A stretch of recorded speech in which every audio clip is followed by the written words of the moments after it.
Why do they doubt the kid? I'm about to prove them all wrong again.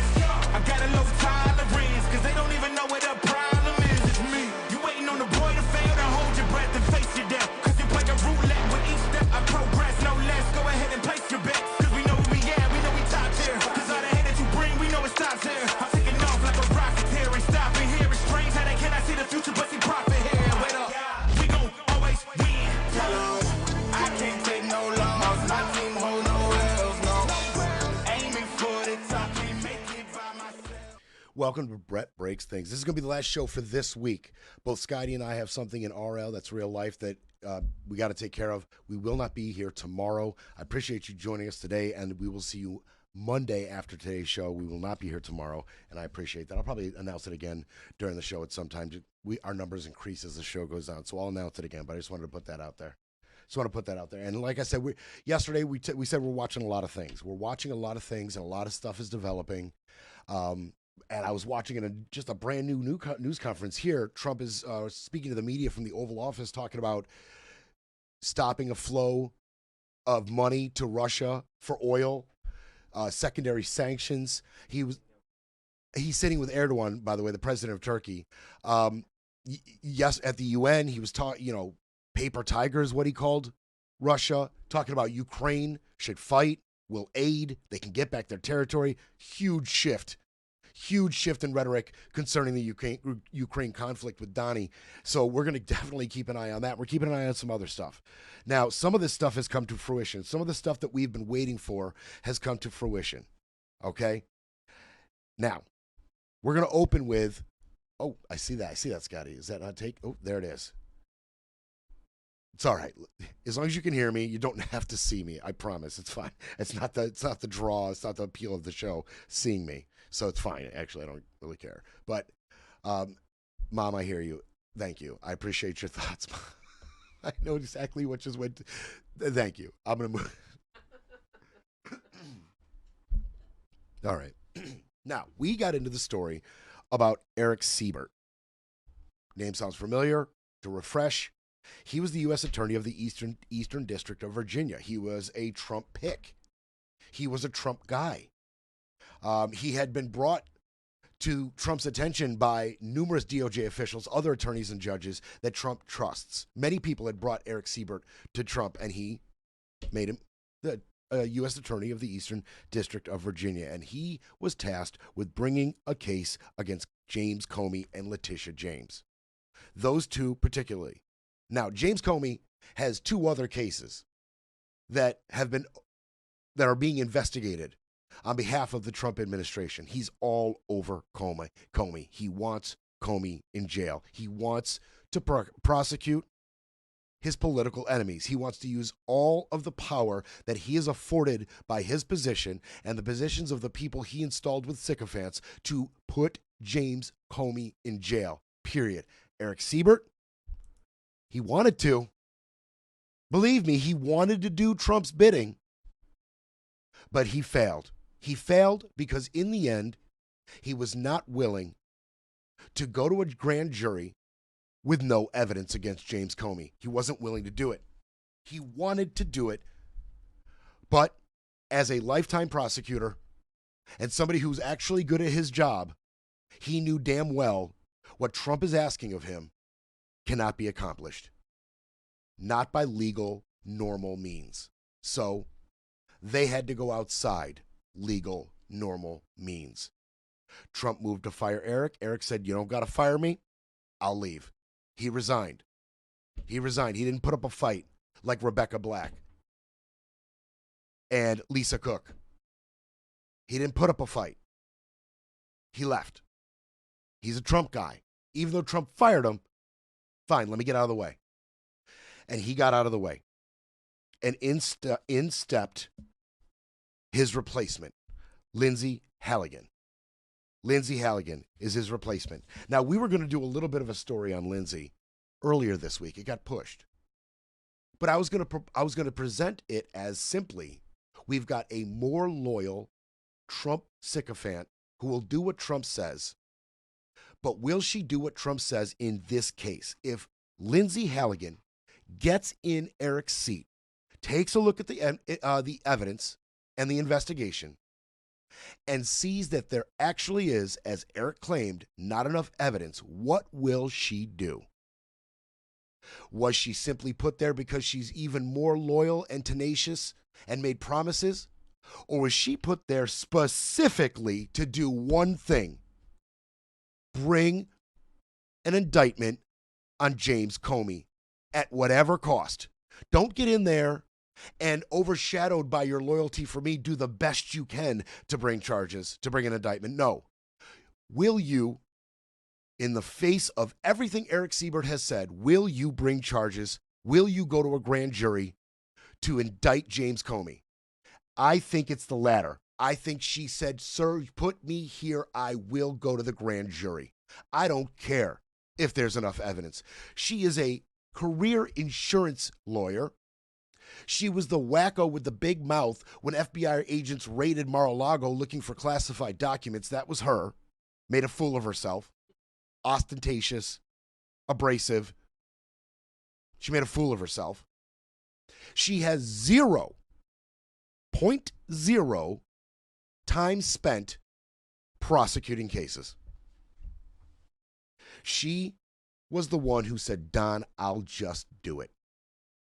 I'm a joke anyway. Not taken seriously anyway. I'm not even a real prosecutor. Just put me in his seat and I'll bring the charges. Damn what comes. Bring it on. I don't care. I'll do what you want. That is what has happened. That is what has happened. I go with the latter. She was put there for one reason and had already agreed, if you put me here, I'll do this. What are your sources telling you about this, about these potential charges against FBI Director Comey? Look, Jake, this is something that, President Trump has made no secret. What I've been hearing from people privately is what he's been saying publicly, is that he wants to see James Comey prosecuted. There has been an effort to try to make that happen. There was resistance, I believe, and that's in some of the reporting that we're seeing now about going through with this, because prosecutors just didn't believe that there was going to be enough to make a case on, or so we have been told. Now, to go ahead in spite of that is a risk, because it's not really clear that you're not guaranteed an indictment just because you go before a grand jury. And so we will see what this looks like if, in fact, they go ahead. Now, as CNN's reporting shows, they are debating what to do. But again, Lindsey Halligan is President Trump's hand-picked person. He wanted her there. He did not want Eric Siebert in that role anymore. He was not just Trump's pick. He was his person. It was his office who went ahead and backed him. And yes, Democratic senators were fine with him, but that got used against him. Yeah, that was the problem.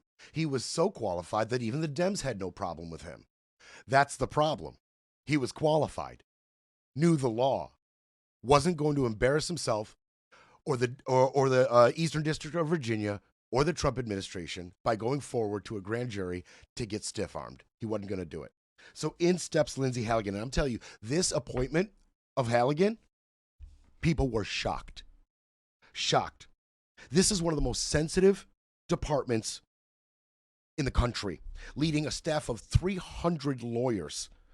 They oversee a complex national security investigation. They oversee complex national security investigations, and they represent federal agencies such as the Department of Defense or the CIA in court. This is a huge appointment. This is a huge appointment.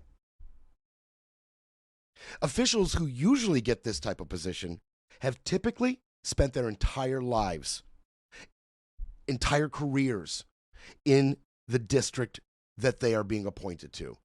We're talking young lawyers prosecuting cases, playing out their careers in that district to eventually gain enough credibility and experience and backers to get a top spot there. Not Lindsey. Not Lindsey. And former, attorneys from the district, people, unnamed sources within the Eastern District of Virginia, they are shocked. They can't believe it, and they're nervous. They don't know how this is going to play out with this woman. They don't know how this is going to play out. She's supremely unqualified.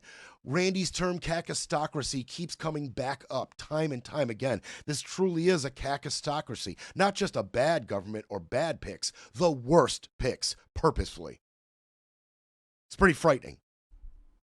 So they're going to go to a grand jury. Now, there's been some opinions about this from legal experts. Some people are definitely feeling a type of way about this.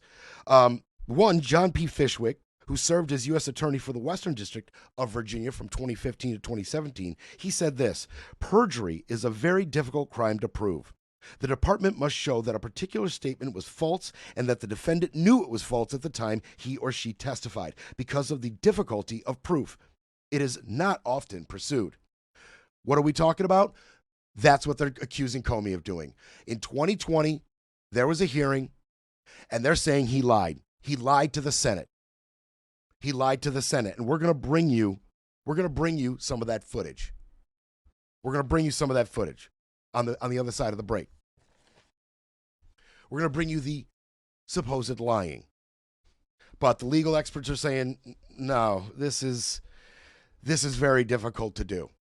Not only is it very difficult to prove perjury, most legal experts think it's going to be extremely difficult to get the indictment from the grand jury.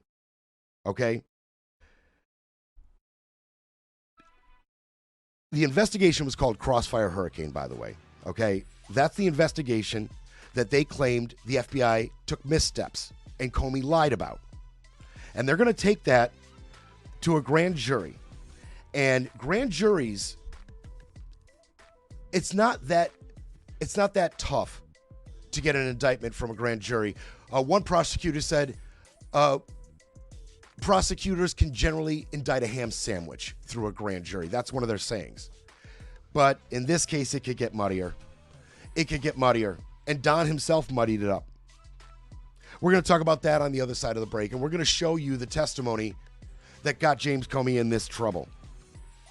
We're going to show it to you. And they're going to go to a grand jury, and they don't even know if it's going to be Lindsey Halligan who presents the evidence. They don't know if they even trust her to do that. Yeah, we'll get into it. It's time for a quick break, then we break some more. You're listening to Brett Breaks Things.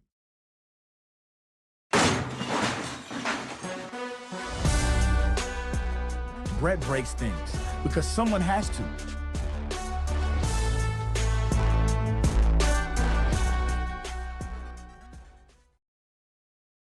Okay, so all of this surrounds a 2016 investigation into interference of the U.S. presidential election, and is there any connection between Russia and the Trump campaign? That's what this is all about. That's what this is all about. And the Republicans accused Comey of missteps and lying, especially lying during testimony to them. Okay? Now I'm going to play you two examples of what they are pointing at. Now, this Lindsey Halligan, it's not a surprise that she went straight to the grand jury. If I'm right about it being option B, not option A, which is she went there to do her darndest and try like a good little soldier to come up with the evidence with what the investigation has produced and get this indictment from a grand jury. She's going to try real hard, Mr. Trump. I'm going to try harder than Eric Siebert tried. That's A, and then there's B. No, Trump, listen, I don't care. I'm a joke. Just put me there. I'll get the indictment, or I'll at least try. Evidence or no evidence. I don't give a damn. I read your Truth Social posts. I'm here to do the job. If it's B, she doesn't care. She doesn't care. She doesn't care if the evidence is there or not. So the evidence that they are pointing to, it's going to be shown to you in a couple of these interviews here. Okay? It's going to be shown to you in a couple of these interviews. Here's the one with Lindsey Graham. I'm going to set this one up first. This is with Lindsey Graham. Now listen to what they're saying. I cut it down to just the pertinent bits. This is Lindsey Graham questioning James Comey. September the 7th, 2016, the U.S. intelligence officials forwarded an investigative referral of to FBI Director James Comey and Assistant Director of Counterintelligence Peter Strzok regarding U.S. presidential candidate Hillary Clinton's approval of a plan concerning U.S. presidential candidate Donald Trump and Russian hackers hampering U.S. elections as a means of distracting the public from her use of a private email server. You don't remember getting that or being taught? That doesn't ring bells with me. Okay. Well, that's a pretty stunning thing. It didn't ring a bell, but And there it is. it did come to you. Let's just end with this. You get this inquiry from the Intelligence Committee to look at the Clinton campaign, basically trying to create a distraction, accusing Trump of being a Russian agent or a Russian stooge or whatever to distract from her email server problems. And how far-fetched is that, Mr. Comey, when we now know that the Democratic Party, through Fusion GPS, hired Christopher Steele, a foreign agent who had a very strong... All right, let me stop you right there with your conspiracy theories. You made everybody then sit through it and James sit through it. I'm not going to make my audience sit through the conspiracy theories. But what he's saying there is that these inquiries, not only inquiries into the efficacy of the investigation against the Trump campaign that were brought to you, you say you didn't see them. We say you did. And there was a separate inquiry brought to your attention about Hillary's campaign purposefully distracting and coming up with theories to deflect and point a finger at the Trump campaign. And they did so using the Steele dossier and this and that and this and that. It was all Hillary. It wasn't what. Not only was it not Don, it was all Hillary. And you didn't see that inquiry either. And James is saying, no, I don't remember seeing that. So they have to go about proving that James did see it and decided to discard it for political reasons. These lawyers are saying good luck on that. Good luck on the proof. Good luck on the indictment. Good luck. And this is from September of 2020. And what's interesting about that, and why it coincides with Siebert having to get out when he did, is that the statute of limitations runs out. I think it ran out today or yesterday. Something like that. It might be yesterday. It might be today or tomorrow. It's one of these few days here at the end of the week this week where the statute of limitations ran out on being able to charge him for this. So it was, Eric, do you have something? Are you willing to do it now? Time's up. We got a week. You're out. Lindsey, you're in. In a move that some people within the administration are calling was jumping on the grenade, period. She was willing to sacrifice her reputation and her career with a bullcrap grand jury indictment. She's jumping on this grenade. Siebert wasn't willing to. That's what's really crucial about the timing of Siebert having to go. Now, we got one other, Ted Cruz. To another topic. On May 3rd, 2017, in this committee, Chairman Grassley asked you point blank, quote, have you ever been an anonymous source in news reports about matters relating to the Trump investigation or the Clinton investigation? You responded under oath, quote, never. He then asked you, quote, have you ever authorized someone else at the FBI to be an anonymous source in news reports about the Trump investigation or the Clinton administration? You responded again under oath, no. Now, as you know, Mr. McCabe, who works for you, has publicly and repeatedly stated that he leaked information to the Wall Street Journal and that you were directly aware of it and that you directly authorized it. Now, what Mr. McCabe is saying and what you testified to this committee cannot both be true. One or the other is false. Who's telling the truth? I can only speak to my testimony. I stand by what the testimony you summarized that I gave in May of 2017. So your testimony is you've never authorized anyone to leak. And Mr. McCabe, if he says contrary, is not telling the truth. Is that correct? Again, I'm not going to characterize Andy's testimony, but mine is the same today. All right, I'm going to make a final point because my time has expired. This investigation of the president was corrupt. The FBI and the Department of Justice were politicized and weaponized. And in my opinion, there are only two possibilities: that you were deliberately corrupt or woefully incompetent. And I don't believe you were incompetent. This has done severe damage to the professionals and the honorable men and women at the FBI because law enforcement should not be used as a political weapon. And that is... So embedded in his final statement there is the crux of what their difficulties will be. He even said there, Ted Cruz even said there. Now, Part of the charges of perjury is right there. McCabe says one thing, Comey saying the other. They're willing to charge Comey with perjury for that right there. That's one of the reasons right there. And Ted Cruz, even in his little closing statement, said, you're either incompetent or you're lying. I'm going to go with lying. Well, go ahead and prove that he wasn't just being incompetent or some other option. Prove that he was lying right there. Good luck. Good luck. It's going to be a tough lift. It's going to be a heavy lift. So heavy that even Pam Bondi and others have already expressed to Trump that they are worried that this might not pan out. Pam Bondi allegedly met with Trump at a White House dinner in the Rose Garden. And there, allegedly, she expressed her concerns about this perjury charge and concerns about getting an indictment from the grand jury. The grand jury, a grand jury that is typically very favorable to prosecutors the burden of evidence there is much less than it is in an actual trial. You just got to present, hey, there could reasonably be evidence here to charge this person. We just want to charge him. Grand juries generally go with the prosecutors in these types of cases, but even Pam expressed to Don this could be a heavy lift. She did add, according to sources, we'll bring it. It just might not work. We have none of my reserves will stop us from doing this. We will do your bidding, honorable leader. We're just telling you this time, it might not pan out like you want it to. This time it might. You know who else expressed concerns? Miss Halligan herself, who had visited the Justice Department twice over the last week to express her concerns over what she found when she went digging into what Eric Siebert found, which is there's no evidence here. We may have a problem, not just with the proving of the perjury, but we may have a problem getting the indictment from a grand jury.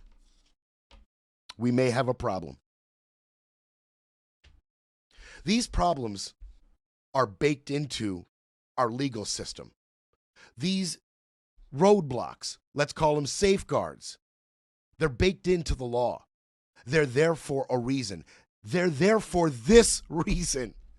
They're there for this reason. You are not supposed to be able to prosecute people vindictively out of retribution, Mr. Retribution President. I will be your retribution.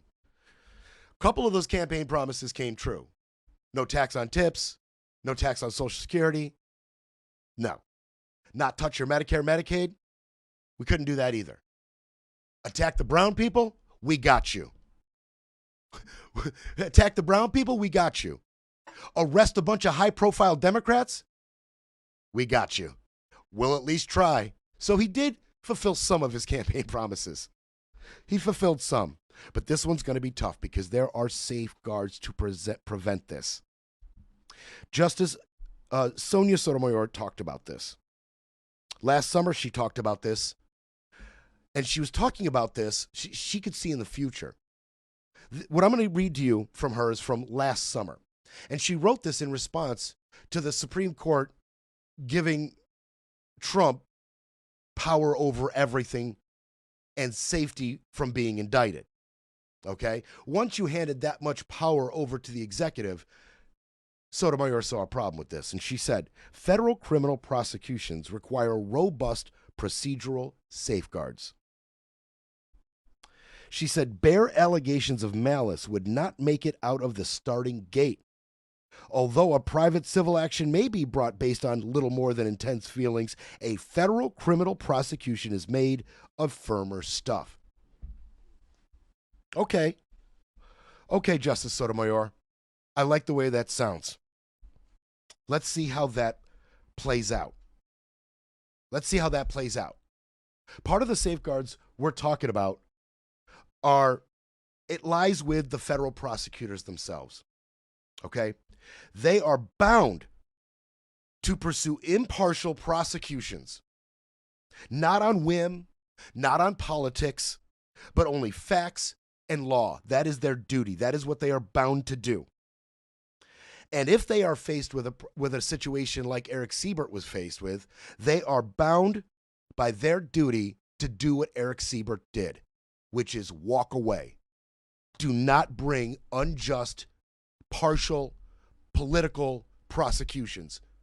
It's their job to walk away. It's their job to say no. And if forced to do it anyway, it is their job to walk away. Quit. And it has happened before. It has happened recently. Recently, Danielle R. Sassoon, she's in Manhattan. She's a U.S. attorney in Manhattan. It was her charges of corruption against Eric Adams that because he played ball with the department, with the administration, and decided to get on board with their immigration policy in New York, that the administration decided we're going to get those charges dropped. And when they asked Miss Sassoon to drop those charges, she said, I quit. I'm not doing it. This is corruption. And in May, Ben Schrader, a top prosecutor in the U.S. Attorney's Office of Nashville, left his job rather than bring a vindictive prosecution against Kilmar Armando Abrigo Garcia. Wouldn't do it. Wouldn't do it. Realized that it was vindictive. Realized it was because Mr. Armando Abrigo Garcia didn't want to be deported, fought his deportation. There were lawyers there to fight on his behalf. Unjust. He saw it for what it was. Unjust. So, that's one safeguard. The attorneys themselves. The prosecutors themselves. The anti-Halligans. The ones that are graced, blessed with a backbone, with integrity, with a love for our law and our legal system and how things should be done. That's one of our safeguards. That's one. And I just gave you a couple of examples of it working. The Siebert example didn't quite work out because for every one prosecutor with integrity, there are 4 sycophantic foot soldiers that are willing to do anything at the behest of Donald Trump that are willing to take their place. And they picked one. They picked Miss Hannigan to run and jump on that grenade. And that's what we're seeing. We'll be back to break it all down. You're listening to Brett Breaks Things.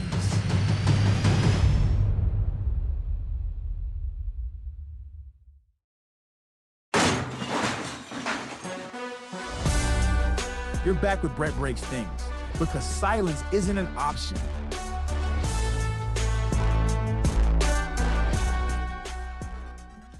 All right, so the prosecutors themselves, that's one safeguard. What's the other safeguard?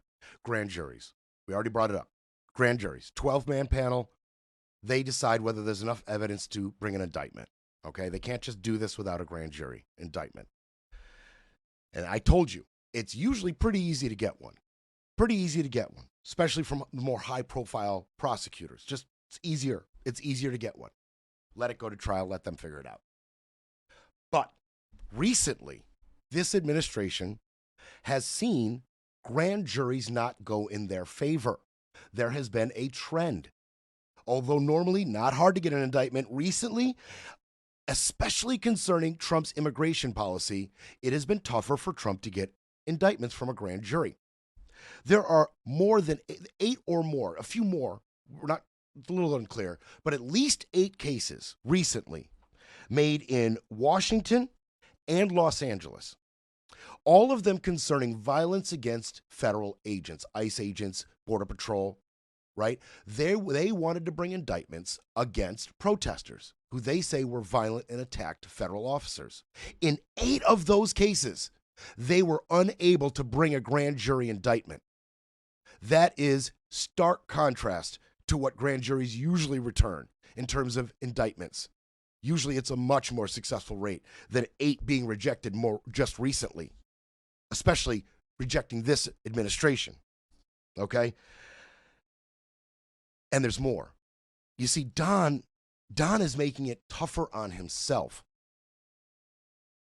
All of these statements on social media, they're going to come back and bite Don in the butt. Because he's attacking these people publicly, calling them guilty, calling them bad people, calling them this, calling them that, guilty as hell is pretty damning. Because of that, it opens up a lane. It opens up a lane for lawyers to defend their clients. See, they can say that the Justice Department is taking part in an improperly vindictive prosecution. That's a motion that they can file in the defense of their clients. Normally, that motion is so difficult to get, they don't bother. Normally, they're extremely difficult to get a favorable ruling on a motion based on an improperly vindictive prosecution. It's tough. Not recently. Not in light of Don's comments. With what Don says publicly, it makes it much easier to get one of those motions to get a favorable judgment. And especially in the case of Mr. Abrigo Garcia. Because when it came to his trial, he called Abrigo Garcia a gangbanger, a monster, illegal predator, illegal alien terrorist, and human trafficker. And that got Abrigo Garcia favorable judgments. Don can't keep his mouth shut. And it's hurting him. And maybe that's why Don's language on this Comey indictment, maybe that's why his language has changed all of a sudden. Maybe that and his meeting with Pam. Maybe his meeting with Pam has tempered his expectations a little bit. Why do I say these two things? Because a quote just came out from Don. When asked about whether James Comey would be indicted, he said, quote, "I can only say that Comey is a bad person. He's a sick person. I think he's a sick guy, actually. He did terrible things at the FBI. You know what he didn't say this time? He's guilty as hell." He left that little bit out this time, this brand new statement. He left that out. Did somebody much more intelligent than Don? Did Pam possibly say in that meeting, hey, by the way, Don, this was difficult enough as it is, but what you're saying makes it much more difficult. Pam was AG of Florida. Pam actually knows how to do her job. No matter how weaponized she is, she has a wealth of experience. She knows what she's doing. Was it Pam in that meeting? She said, look, one, Don, this is going to be tough. Even getting the indictment's going to be tough. But two, you're making it tougher. Shut up about this. At least shut up about their definitive guilt. You have to stop. Hence, leaving that little bit out of that quote there. Here's the rub. Here's the down and dirty. The process itself is most definitely a punishment. There's elements within this administration that do not care if they ultimately get a conviction on James Comey. They know that facing these type of charges are extremely stressful, extremely expensive, and extremely damaging to your reputation. They know that. They know that. How do they know that? Because their weaponization czar, Ed Martin, said that. He said he plans to use his authority to expose and discredit those he believes to be guilty, even if he cannot find sufficient evidence to prosecute. If they can be charged, we'll charge them. But if they can't be charged, we'll name them. And we'll name them. And in a culture that respects shame, they should be people that are ashamed. Well, there it is. When you've got a Lindsey Halligan who's willing to go to a grand jury for a bullcrap indictment with no evidence, and you've got a weaponization czar saying, that's our MO, baby. That's how we get down. Evidence, we don't need no stinking evidence. We're going to drag your name through the mud. We're going to cost you hundreds of thousands, if not millions in legal fees. And we're going to just shame you. We're going to shame you. We're going to stress you out. We're going to make you afraid to tangle with us ever again. They're trying to do that to John Brennan, ex-CIA chief John Brennan. He's one of the next targets on the hit list.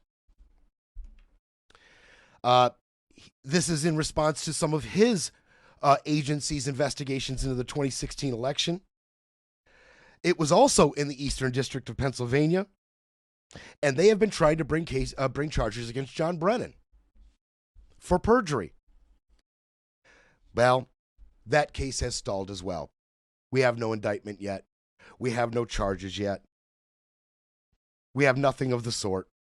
And one of the reasons we have that going on is because this administration can't get its crap together. Because Tulsi Gabbard, she revoked the security clearance of dozens of officials, prosecutors, anybody involved in the 2016 investigation. She went ahead and revoked all of their security and fired everybody. Well, it turns out they're all the people you need to investigate John Brennan. And now they're finding, oh, lo and behold, all these people that you revoked the security clearance of and fired, they don't want to help your investigation. They can't be reached for comment. They don't want to sit down with you. And some of them are going to stand in the way of your investigation. How about that? How about that? I mean, most people are skeptical that Brennan even committed any crime. Most people are skeptical that they could ever get an indictment for this. But they can't even get that far because Tulsi Gabbard gummed up the works. Tulsi Gabbard gummed it all up. You fired everybody. And when asked about it, she said, oh, well, Trump told me to. Trump, once again, can't get out of his own way. He cannot get out of his own way. It's honestly stunning. It's honestly stunning.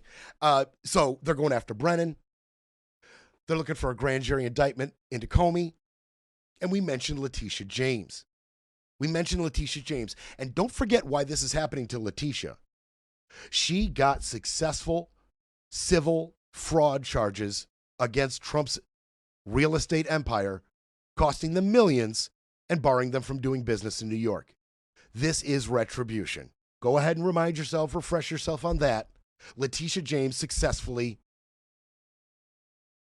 put Trump in his place, was able to prove that he is what we all know he is, which is a fraudster. She proved it.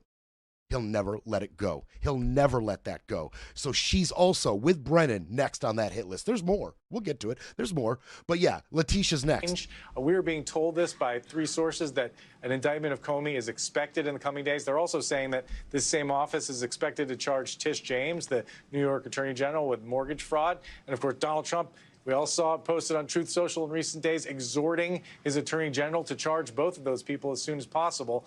Again, you know, grand juries are secret. This is a fluid situation. It's also important to know, though, that the U.S. attorney, the Trump-appointed U.S. attorney in this office, Eric Siebert, was essentially forced out last week, in part because he was refusing to bring these cases. We're told that he was opposed to to prosecuting both James and Comey on these grounds, and he's out now. And the new U.S. attorney is a former Donald Trump defense lawyer who's never prosecuted a case. Okay, so it's on. Letitia, you're next. Levitt, she had something to say about that. Thanks, Caroline. But the case against Letitia James was extensively investigated for 5 months, and President Trump's handpicked Attorney General Eric Siebert could not find any evidence that he committed a crime. So is the president saying here it doesn't matter if there's a crime, he just wants his political enemies to be charged? Well, let me just walk you through Letitia James. Letitia James completely abused her oath of office. Letitia James was actively and openly engaged in lawfare. You talk about weaponizing the Department of Justice. What was Letitia James's campaign slogan? It was prosecute Donald Trump. She was saying she was going to prosecute Donald Trump before she even knew if Donald Trump committed a crime, which of course we did not. Those are not the words of a serious prosecutor. Those are the words of a corrupt politician who is abusing their power. She actively campaigned on that. She also led the witch hunt, the financial fraud investigation against President Trump and the Trump Organization, in an appeals court tossed that case out, a $500 million civil fraud penalty in August, which was another win for the president. Oh, let me stop you right there, Carolyn. Because, I mean, look, you're going to go after her. You're going to do what you want to do anyway. But let's be clear. That appeals court did not toss out the decision. They tossed out the penalty, said bring it down a little bit. That's all they did. His guilt is set in stone. He was found guilty. They did it. They just had to squabble over how much he had to pay. That was not a win, Carolyn. That was not a win. That was, the consequences weren't quite as bad as you thought they might be. That's the best you're going to get out of me. You're a liar, Carolyn Levitt. You have no problem standing up there and lying. I mean, the misinformation and disinformation coming from the one position that is supposed to be honest with the American people and talk to us on a level we can understand him and have true transparency, all she does is lie. It's pathetic. Who else is in the crosshairs? So Letitia, they're coming after you. Brennan, they're coming after you. Comey, they're looking for the indictment from the grand jury already. Who's next? George Soros, left-wing boogeyman. You're next.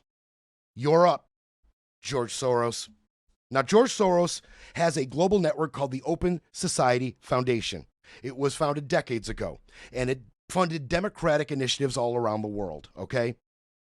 And in the 90s, they started to get involved in the United States, okay? It provides grants to groups that work for human rights, democracy, and equity.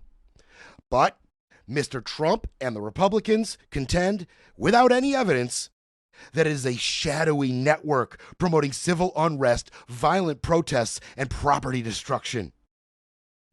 None of it's been proven. None of it's been proven. Well, they're looking to prove something because Hitman Associate Deputy AG at the DOJ, a guy works under Todd Blanche, a guy named Akash Singh. He's coming after you. Akash Singh has sent a memo to the U.S. attorneys in California, New York, Washington, D.C., Chicago, Detroit, Maryland, and some more you better find something on Soros. All of you open an investigation immediately. He's pointing to a report by a conservative watch group think tank called the Capital Research Center that monitors liberal money going into the dark, shadowy corners of our democracy. He says he wants to investigate and determine if there was enough in the allegations to justify opening criminal cases. They say that that Soros' society has poured in over $80 million into groups tied to terrorism and extreme violence. They want charges of racketeering, arson, wire fraud, and material support for terrorism, and they want evidence, and they want it now. That's what we're doing with our money. That's what we're doing with our resources. Go get George Soros. Find something. Breaking politics, breaking narratives, breaking news. But first, we need a coffee break. You're back with Brett Breaks Things, where the truth hits harder than the headlines.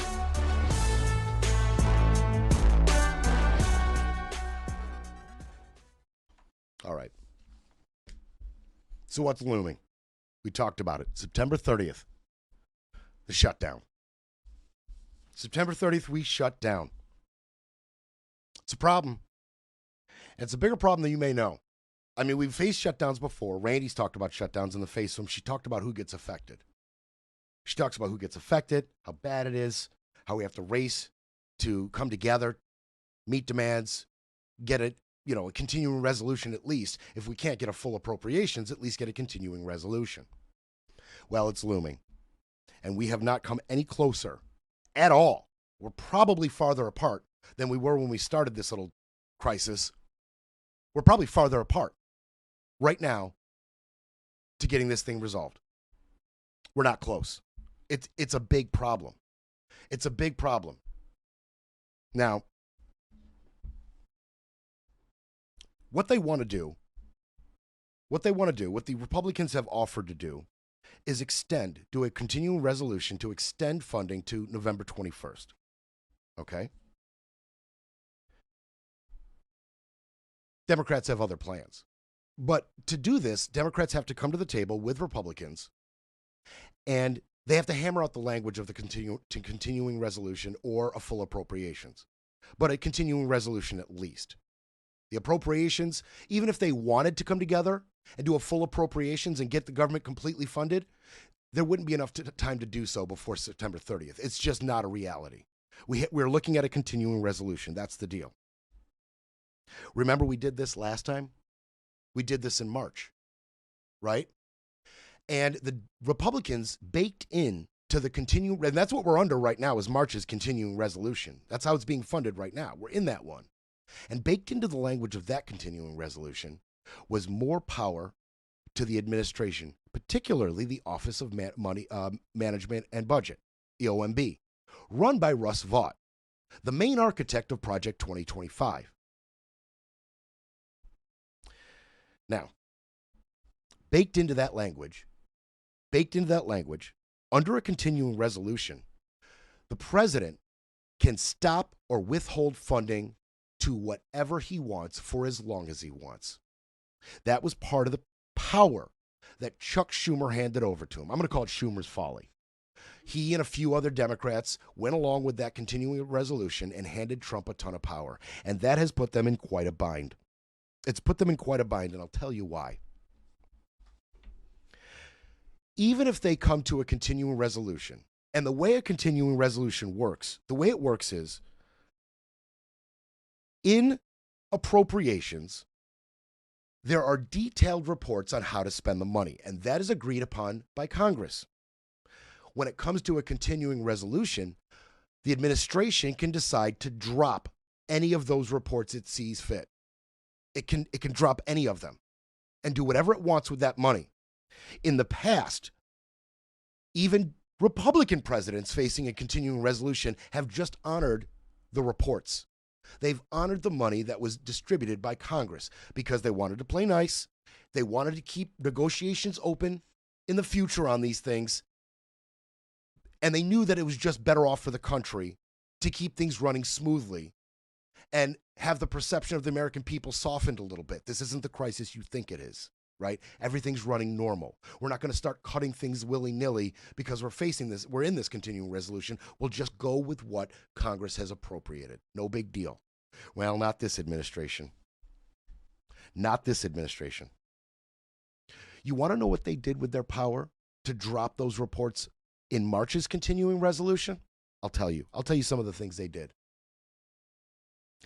They eliminated suicide prevention hotlines, specifically for LGBTQ and youth. They directed the additional Army Corps. They directed the Army Corps of Engineers funding to only Republican states. Took it away from the Democratic states, all the blue states, only to Republicans. They rerouted education department funding from teacher grants, early childhood education, and colleges primarily educating minority students, charter schools, civics programs, tribal colleges, and historically black colleges and universities. It became then a little more clear why the Democrats were so upset and felt that Schumer had let them down. And in terms of what they decided to cut, look, I can't prove you're racist, but the racists think you're racist. The racists love that list I just gave you. The bigots, the hate mongers, they approve. They approve of what you did with your power. I'm not saying you are this and that. I'm saying the racists, the hate mongers, and the bigots think you are one as well. And you are giving them good reason to think that. You're giving them good reason to think that.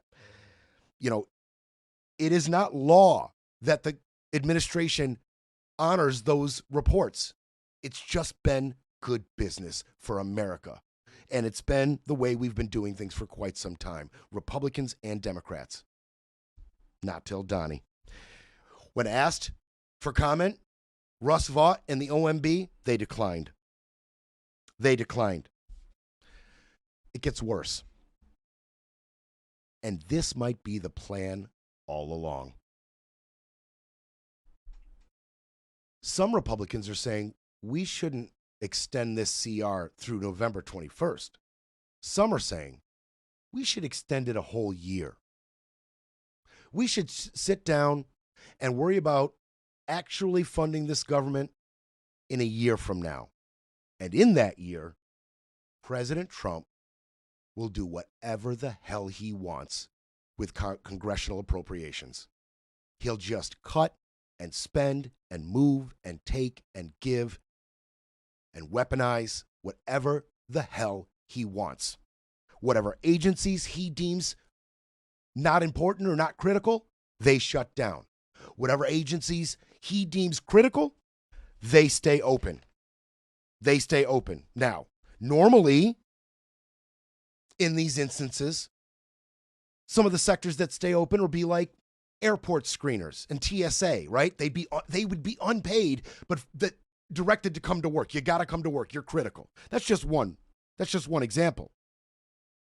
What if Trump decides outreach programs that provide food and housing for homeless people and counseling for LGBTQ, those aren't necessary. ICE and Border Patrol, super necessary. How do I know that those two are particularly going to possibly get a boost while other things get cut? Because even in the resolution that the Republicans have put forth now, they don't want to hear anything from the Democrats on what they want, but they are going to give tens of millions of dollars to security for congressmen because of the Charlie Kirk shooting. They don't mind baking that into this CR. Stuff that they're friendly to, they're good with. Border Patrol, they're not going to shut down. ICE, they're not going to shut down. No.